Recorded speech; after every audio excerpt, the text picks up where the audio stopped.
youth are experts of themselves and never try to extinguish that light.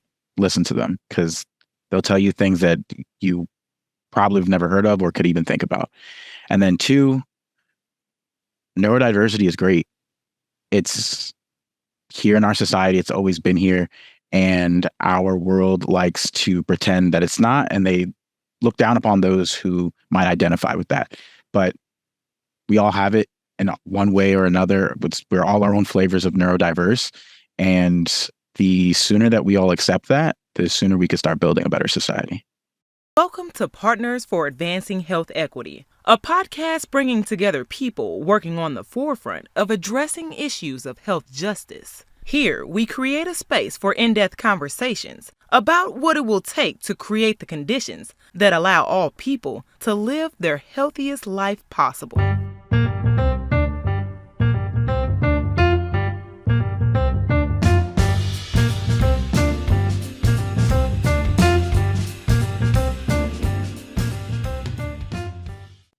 This is part 2 of our discussion with Zoe Smith and Marcus Flax, who are working to understand and address the effects of structural racism on neurodivergent adolescents with ADHD. In this episode, we discuss the intersections of trauma, racism, and exposure to violence that affect Black and Latinx adolescents, the idea of radical hope and liberation, and what needs to happen in the system and our society to improve the overall well-being of youth. Another area that I think you all's work validates a lot of people's experiences, racism and trauma. Even thinking about exposure to violence, but there's all sorts of trauma. You know, I live in New Orleans. We are located here in New Orleans, and we had a mass shooting outside of a nightclub last night. And I am right now, processing what happened and just feeling those things. And then I was like, oh, I have to get up here and do a podcast on Zoom. So I just, think about youth and adolescents and how they have to process things like trauma, like exposure to violence. And so I was wondering if you all could explain either broadly or in detail or however you want to, how ADHD, racism, and trauma are linked.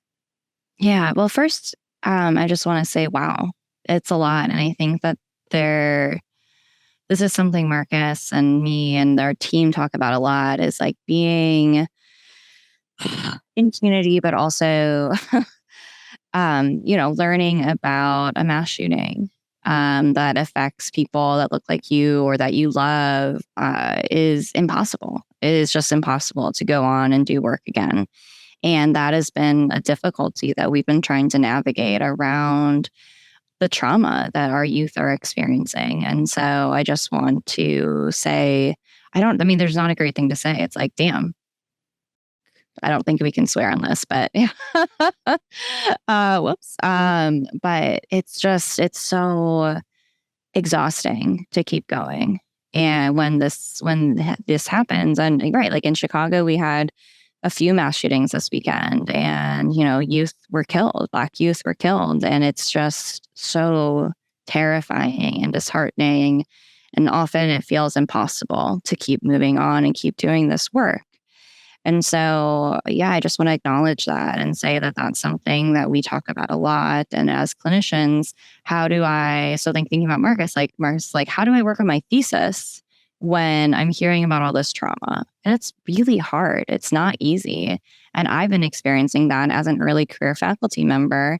And I want to get tenure. I want to stay here as long as I can.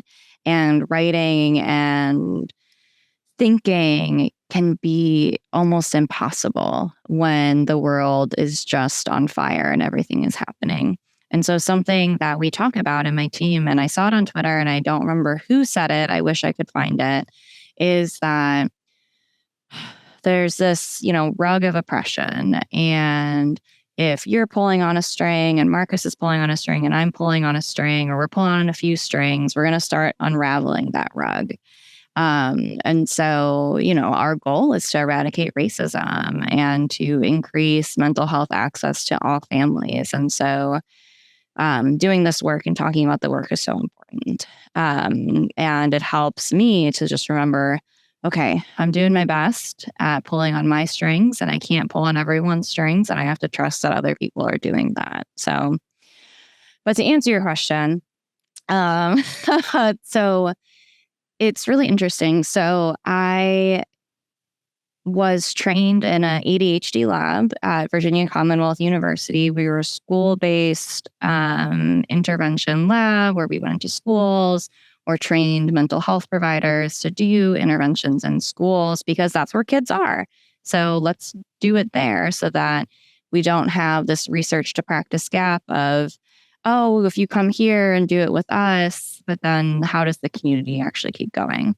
And so we did a lot of ADHD work. I would do assessments for those projects. And we did not do a good job of assessing for trauma. And then I went on internship and at U Chicago. And I was really excited because there was a specific trauma assessment rotation with Dr. Sonia Dinizulu. And I was so excited to match there, to be there, because I was like, okay, I need to learn how to really assess for trauma. And so I was part of the REACT clinic, which is, oh gosh, okay, I don't exactly remember what it stands for, but you can look it up. But it was basically focused on youth who experience community violence and who or live in areas where they experience community violence. And they would come to us and we would do an assessment where we would, it was a little bit less involved as the craft assessments, which is our project. But you would, talk to the families, you talk to parents, talk to teen, or younger kids. It was all ages. And we would assess for trauma.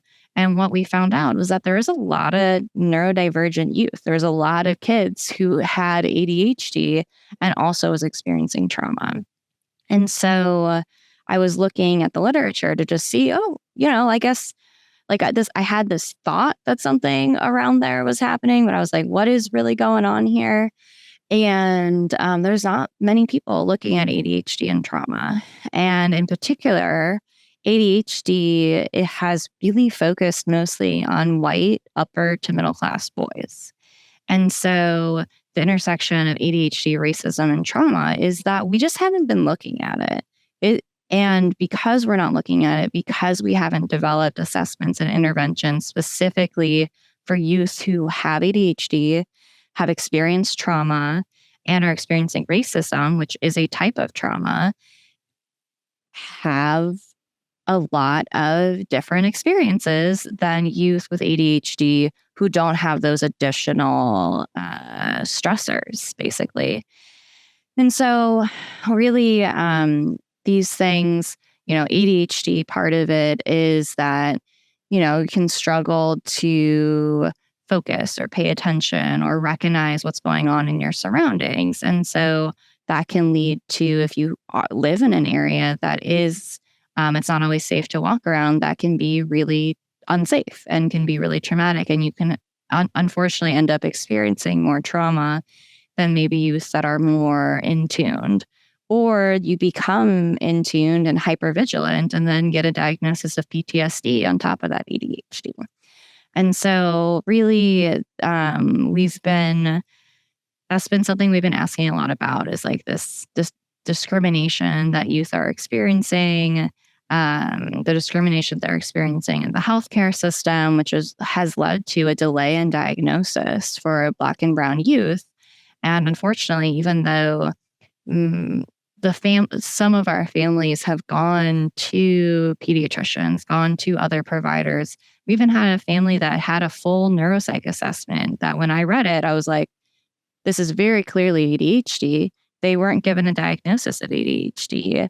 And the only thing I can think of is, that has to do with racism and discrimination, that they didn't believe the family or the neuropsych actual tests that showed that there was absolutely ADHD and a long history of ADHD. Oof. Okay. I don't know. Marcus, do you have anything to add about ADHD, racism, trauma, those connections? Yeah. I think the three things that they have in common is that they're labels. Our teens know that they're struggling, and whether it's ADHD, trauma, or racism, it's affecting them in all different ways, and they know it's affecting them. And for them, that's all that really matters. And so they can get a diagnosis of ADHD. We can put discrimination in the report. We could talk about trauma. We can give a diagnosis of PTSD, but they're really here for support and to receive some kind of service. And I think by moving away from being focused on the labels and instead thinking about how can we best support our teens is what really matters. Because at the end of the day, racism can be just as painful as the trauma they experience walking home from school, and their difficulties of experiencing discrimination because of their ADHD difficulties can be just as painful as experiencing racism. So when we as clinicians, as the field of psychology, focus on how can we support and build interventions for youth who are just experiencing difficult things in general, we can build a better society and a better society that's focusing on the needs of our teens and people who are going to eventually become adults. Right. Like something we've talked about a lot is that comorbidities, like having multiple diagnoses, is more the rule, not the exception anymore, that our youth are struggling. The pandemic affected us as adults. I know I still struggle to socialize normally.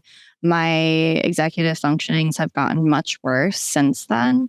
And partially probably because of the actual sickness, but also because of that shutdown. It really affected our development. And so we need to think about the youth that we're working with right now. That happened during really pivotal developmental time periods when socializing with other teens, with other young people, was really messed up, was really affected them. And so we're seeing a lot more of multiple diagnoses. And so just like Marcus said, and how I actually train, Marcus is also in my child treatment class, and how I train people is not, okay, if you have ADHD, this is the first route. Okay, if it's trauma, this is the first route. Because a lot of our teens now, or a lot of our kids that we're working with have this intersection of experiences. And so we need to assess and intervene in a way that is acknowledging that context and acknowledging those experiences. And a lot of times, again, thinking about incentives for grants and for funding, that in psychology, particularly in clinical psychology, it's been randomized controlled trials. And so people are trying to control every little thing and trying to pretend that we're chemistry or physics where we can control things. And that's not how humans are. And so the interventions that we have that are called evidence-based, we always have to ask, evidence-based for whom? And it's not people who are experiencing these complex stressors at a young age. And so the other thing that I forgot to mention is something called developmental trauma disorder. And so this does not exist in the DSM, but it is such a clear and evident experience that our Black and or Latino youth are experiencing. And it's not just them, but because these youth have this additive racism or xenophobia or other acculturative stressors, it's becoming very apparent that this exists for them. And so what developmental trauma disorder looks like is kind of similar to how we consider complex PTSD. For those that don't know, PTSD, the first criterion and the way that you ask about PTSD is you have someone pick the scariest event that they've experienced. But with racism, with complex trauma, with abusive healthcare and school systems, there's not just this one event where it's like a car accident or an assault or something like that. There's not just one really scary event. And so if we think about it, there's this allostatic load. There's this additional interactive effect of these complex traumas that we're experiencing. And of course, that affects adults too. But when we're thinking about developing bodies and brains, we really need to be understanding of how, when our brains are and our social skills and our attachment and how to build relationships and executive functioning, when we keep adding complex stressors, when we keep adding chronic, oppressive experiences like racism, like sexism, like genderism, then our youth are really, really affected. And so that's something we also talk about with teens. And even though it's not a diagnosis in the DSM, we talk to them about that. We say, listen, I know PTSD doesn't really make sense. Like, we think of PTSD, we think of adults, we think of war veterans, or we think of like a kid who got in a car accident. And I get that that's not, what your experience is, but that is kind of what fits right now for the DSM to get treatment. But what you're really experiencing is this kind of complex, effect of trauma. And we need to think about how we can make you as healthy and well as possible, knowing that unfortunately in this world, you're going to keep experiencing discrimination and racism and other oppressive experiences. Thanks for explaining that. Thanks also for bringing up randomized controlled trials. And I'm very anti them for real people in the real world. So I think that example, though, just talks about how these fields that we're in do not acknowledge or even understand or even want to understand the real lived experiences of the people that we want to help, and that these fields presume, or at least they say that they want to help, and they're not talking about the real world. So I appreciate you lifting that up. What I wanted to ask, though, is how each of you sort of come to this work. What's the background? How did you get here? Why are you doing this?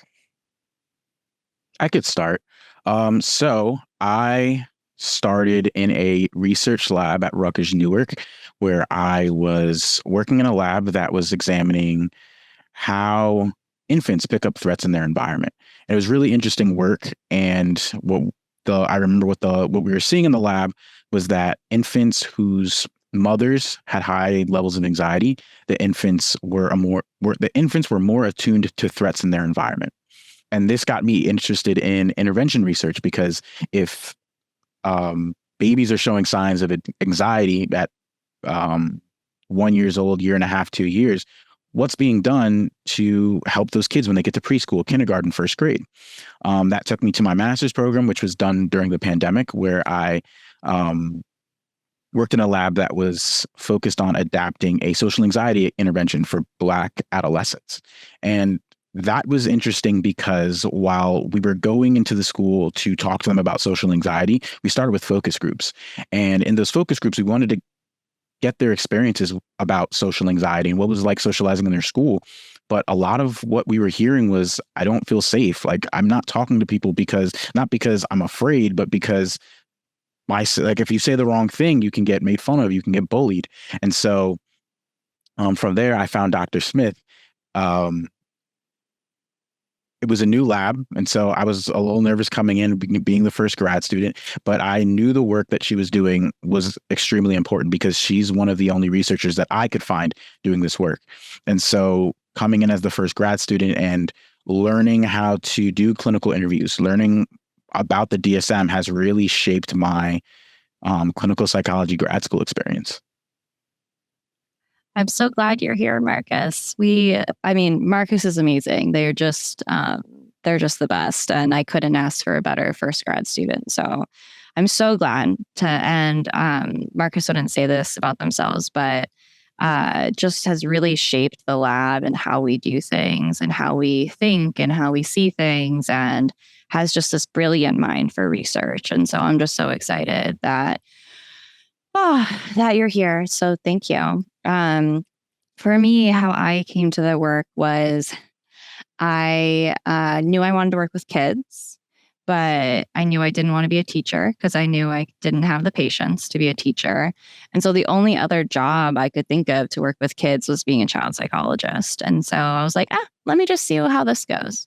And I got really fortunate. I worked really hard and I was able to kind of learn. I kind of lucked into navigating the system a little bit. I had some good mentors, but there were some things that were really helpful in shaping my interest to this work. And so a big part of it is that I just feel like I always wanted to support the people that were getting left behind. And so I was, I was pretty successful in high school and college because I just, some parts of those times, some parts were a little hard. But academics was something that I was able to really work on, but I saw a lot of peers or a lot of other people who fell through the cracks or who experienced too many stressors at a young age that they just weren't supported. And so I just thought, that is so unfair. That is not okay. And I have this sense of justice that is really strong. And so that really brought me to being a clinical psychologist and wanting to work with kids, and particularly wanting to work with Black and or Latino kids because of the racism and discrimination they're experiencing in the school system, in the healthcare system, in the world. And I was seeing, and now there's a lot more, but when I was getting trained, there were very few people focused on supporting them. And I was like, well, what about us? Like, why can't we get support from people that have similar lived experiences? And so that's what I've built, our team around, is providing these culturally responsive assessments, interventions, positive mental health experiences for families that have similar lived experiences to people on my team. And that's really important to me. So you both talked about your training, actually, in that response. And, you also talked about how this work is rooted in the lived experiences of Black and Latiné teens. I guess I'm wondering, what is it like for you to do this work, having received training that might not even broach the areas that you're working on? The best way I can put it is each visit, so to speak, is a new slate, right? Like, I don't know what I'm going to go in expecting. And I think that's for the best because each teen is unique and they show up with their own set of experiences. Their parents show up with their own set of experiences. And to Zoe's point, the way we do our work, the way we do our assessments has been done so little throughout the field. And so we're taking the knowledge and what we learn from our families and from our visits, and hopefully we can train new people. As new people come into the lab, we'll train them, we'll write papers, we go to conferences, and we really get to lay the groundwork for doing better assessments. And that's a really important but really challenging task. And to that, I will say, as a grad student, it's very difficult to, balance being a grad student, being a clinician, but then also doing assessments for teens who are seeing some of the worst things that a child could see. And the reason why there's no training on these topics is because not enough people have done the work to come together and be like, okay, how can we train people to do this better? And so hopefully by the time I'm a professor, by the time Zoe has tenure, there's more people who've been inspired by the work that we do, that we can finally come together and create training programs. We can create manuals. We can train teachers on trauma-informed teaching. We can start building the frameworks to doing more trauma-informed work. Yes, I love that. I think the simple answer is it's exhausting and it's frustrating that there's a lot of unlearning you have to do within clinical psychology, because we do focus so much on the individual in psychology, and we have to unlearn that individual interacts with systems, interacts with contexts, interacts with other people. And so we really need to unlearn okay, we're going to talk about diagnoses during assessments. And then in therapy, we're going to talk about coping skills and da da da da da.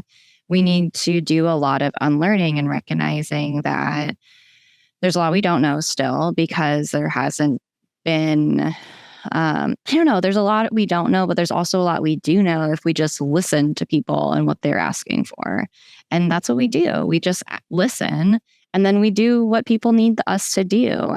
And we do talk about how frustrating it is. Like, a lot of us go into child clinical psychology because we want to help and support youth and their families.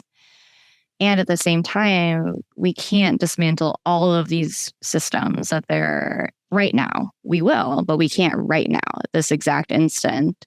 And that can be really heartbreaking. And so I think that that's something we try to talk about. And I think, I always have individual meetings with grad students, and I try to check in about that. And we do it during lab meeting, because it's really hard to have this really intense assessment and then have to go write a paper for your social psych class that may or may not be focused on systemic racism or oppression or other things. It's really hard to task switch. It's really hard to task switch. It's almost like code switching in academia, and thinking about like the way that we do assessments. I often have to say, when you go on your assessment prac, it's going to look different. It's going to look different. And here's how it looks different, because we recognize the racism in these standardized assessments are really problematic. And so here's how we address those things during our craft assessments. And so, but when you go to another place, they're probably not going to be doing that. And so you need to remember and almost have to like code switch, task switch in that kind of, I don't want to call it learning environment, but I guess, yeah, like since we are new and not as well known and haven't done all of that Marcus said, like, yeah, once Marcus, creates this amazing center and is a professor and all of these things, we'll have a lot more people doing this work. And right now it's just not how everyone trains graduate students. I'm going to give my 2 cents here. I'm going to give my 2 cents here and say that that's annoying.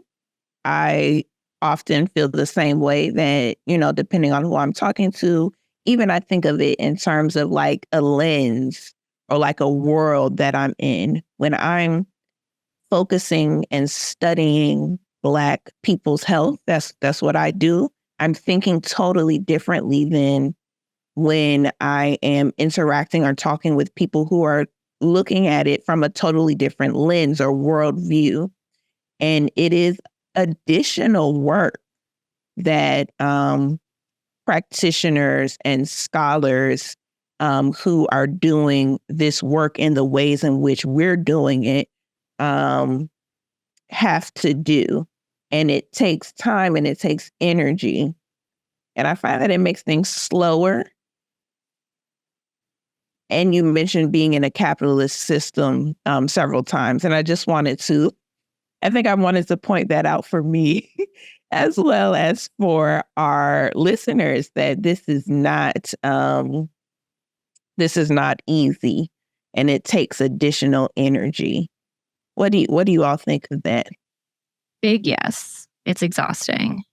And it's this additional labor that health equity scholars have to deal with. And it's messed up and not taken into consideration for academic milestones like theses, like classes, like dissertations, and then publications, and then tenure, and all of these other things. It's not acknowledged. And then the people that are doing the problematic things are then the ones that often like vote on whether you pass your thesis or keep your job. And it's exhausting. And I've talked to a lot of other assistant professors who are, Black or Latina or Asian, and we're struggling. And our grad students are struggling because often we bring in grad students who have similar lived experiences to the people that we serve.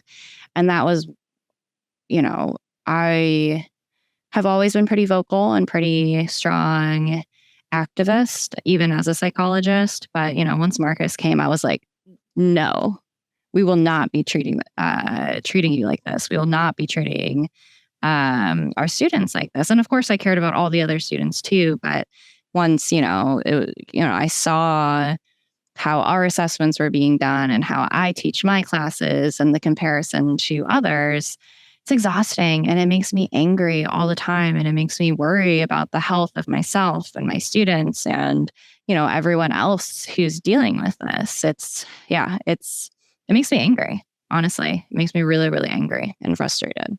My first mentor told me that doing a clinical psych PhD is like working 2 full-time jobs. And I think at the time I could not conceptualize what that was like. Once I got here, I understood, but there, as Zoe was saying, there's still this added piece of the work that we do and how exhausting it is. And then switching back and existing within a system that doesn't look at it the same way we do. And just like Zoe, I'm exhausted as well.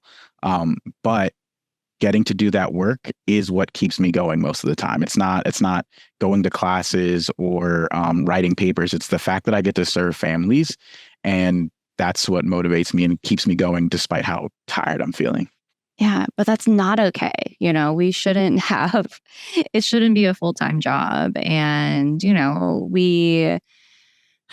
I think like thinking about systems and, grad school as a system need to be more culturally informed on how and what we're asking students to do and how we're asking, particularly clinical counseling, school psychology students who have to do this extra clinical work on top of classes and research, and also I think like even public health, like you're going on internships, policy, like there's these other outside things that we need to better account for. And we need to change the way we train people and what we expect of people in these programs. Our students aren't saying, oh, I want it to be easy. They're saying, well, we just want to learn and take classes that are actually helpful and get experiences that are focused on the people that we want to serve and look like, like real people, not just learning about evidence-based treatment that are RCTs that are super problematic and not evidence-based for most people. So, yeah. I don't know. I was going somewhere else with that, but I forgot. So that's okay. I just wanted to thank you all for indulging that question because it's really more than, as people where I'm from would say, it's more than just a notion, that this is additional work. And thank you for using the word exhausting. It is. But I think something that is also more than just a notion is actually, Zoe, when we had our first prep meeting, you used the terms radical hope and liberation. And those are also more than just a notion. Clearly, it's needed from what we just said and actually our whole conversation. So I'm wondering what that means for you all, what it looks like, and what are your thoughts on how to get it? Yes. So I read, it was Dr. Della Mosley's paper on radical hope. I don't remember when it came out. It was within the past 5 years, I think. And it just helped set my mindset.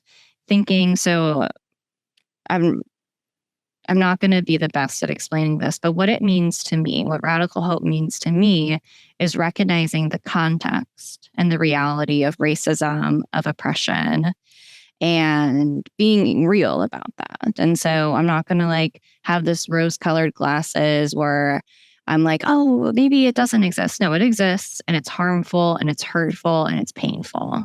And so I recognize the context, and then I get specific. So the families we serve right now are mostly in the Chicago area. Chicago is one of the most segregated cities.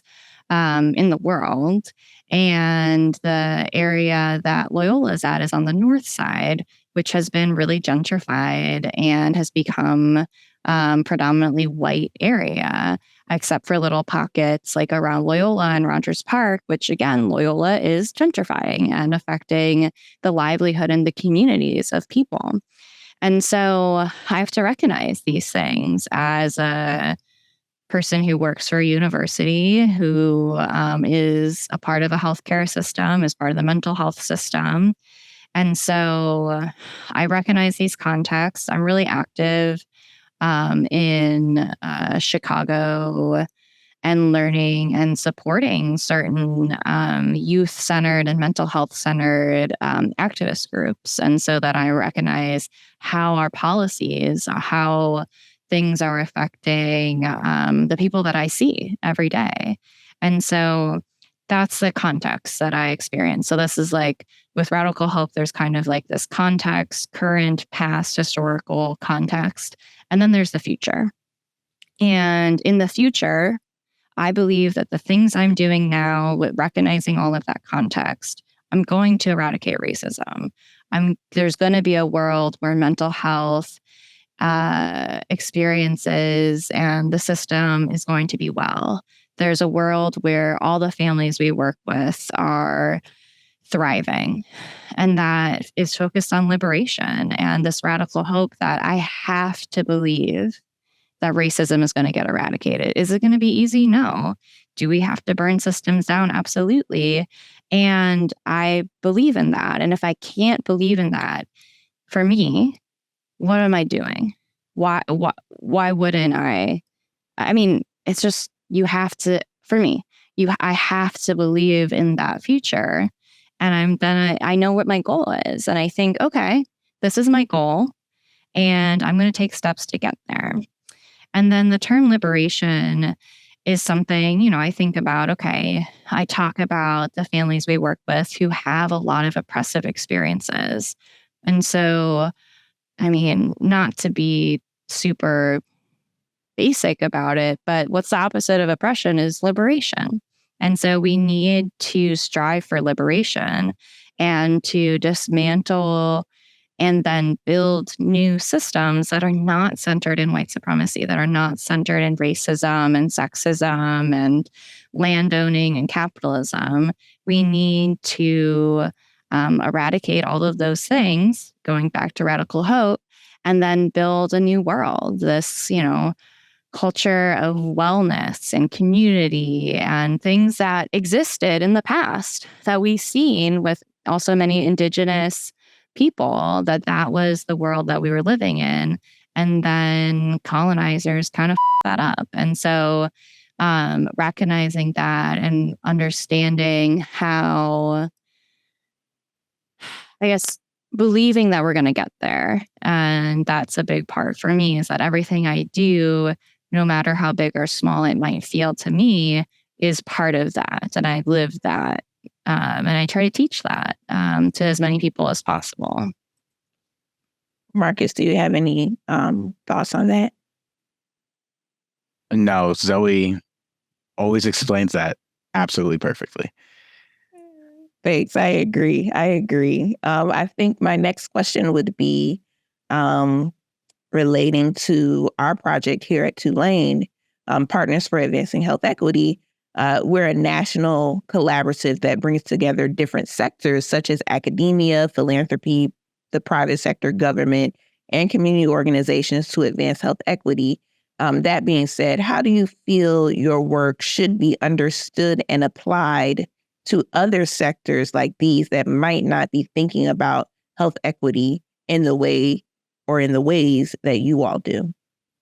I think it does go back to incentivizing on their level until we've done all the debt dismantling and burning down of systems, using language that, private sector, that academia can understand. Again, this is like this third job of, okay, I'm over here being radical, and now I have to bring it back and be like, oh, but this is going to save you money, because that's what, a lot of people care about in a capitalistic system.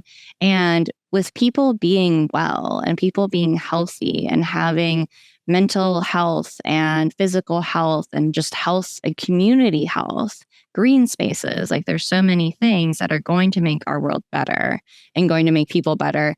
And it supports capitalism. Do I want it to support capitalism? No, that's not, why I'm doing it, but that is how you can talk about it to people in different areas. Talking about it in academia and, having a diversity of thought and diversification of methods, not just all of us doing RCTs or all of us doing surveys, all of us doing quantitative work. We need to be thinking, we need to be diversifying those ideas in those areas and valuing that. And so trying to show academia, show the private sector, show, community organizations that this valuing this diversity of thought. And for us, like neurodiversity is a big thing that is beat down and beat out of people. But if we valued it, again, people with ADHD, the divergent thinking that exists is so amazing. And the world would be so much more fun and thoughtful and critical if we valued and lifted up those things. And so I think that, however, we need to figure out how to economize is not quite the right word, but just think about, okay, here are all these things that we know have made people well and healthier, and that allows them to be and do better things in this world. And so trying to speak to people and incentivize this health equity work, we need to use the language that they're going to understand. And so the other thing for me is that I am active in thinking about policy changes, in meeting with community organizers that are focused on, mental health equity and health equity in general. For example, here in Chicago, we have this group called Good Kids, Mad City, and other groups that now their names, I'm blanking on them, but have been really focused on social justice, on restorative justice, and mental health reform, and have created this hashtag and this idea of treatment, not trauma. And so instead of increasing the police budget every year, maybe putting that money towards mental health and community and open spaces. I mean, I was walking around. Chicago was like 80 yesterday. It was 70 on Saturday. It was beautiful. And we just kept thinking, wow, wouldn't it be great if there was just a public park that's not just on the lake, which is not accessible to most people in our city, because that's where the wealthiest people live, to just sit and be with people. And that would make a big difference. And we would be a healthier Chicago, mentally well place. And so, I don't actually know if I answered your question, but those are the thoughts that I had.